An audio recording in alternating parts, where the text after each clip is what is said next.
خب نوبتی هم که باشه، نوبت معرفی ماساژور تفنگی فوق حرفه‌ای امسیک مدل MS148 هستش. همونطور که مشاهده می‌کنید بسته‌بندی این محصول تغییر کرده با لوگوی جدید امسیک و پکیجینگ این محصول کلاً تغییر کرده. بریم سراغ آنباکسینگ این محصول.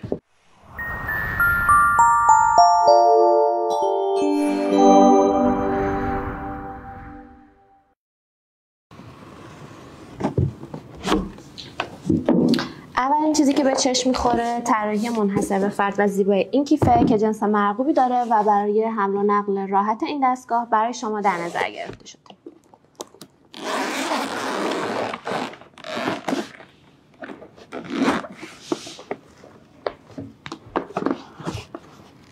این ماساژور کیفیت بسیار بالایی داره و میتونم بهتون بگم که توی بازار رقیب نداره.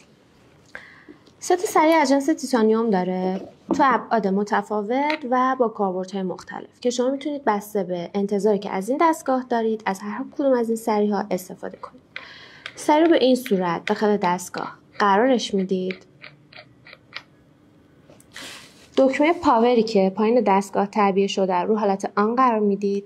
از طریق دکمه پشت دستگاه ماساژورتون رو روشن میکنید.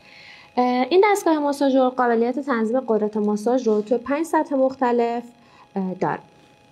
همچنین LCD که پایین این دستگاه هست درصد شارژ این باتری رو براتون نمایش میده.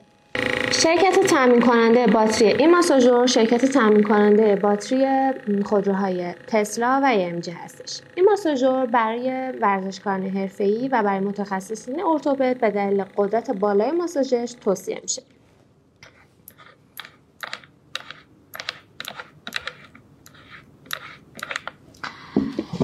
داخل پکیج این دستگاه برای شما شارژر اختصاصی و یک عدد حوله در نظر گرفته شده.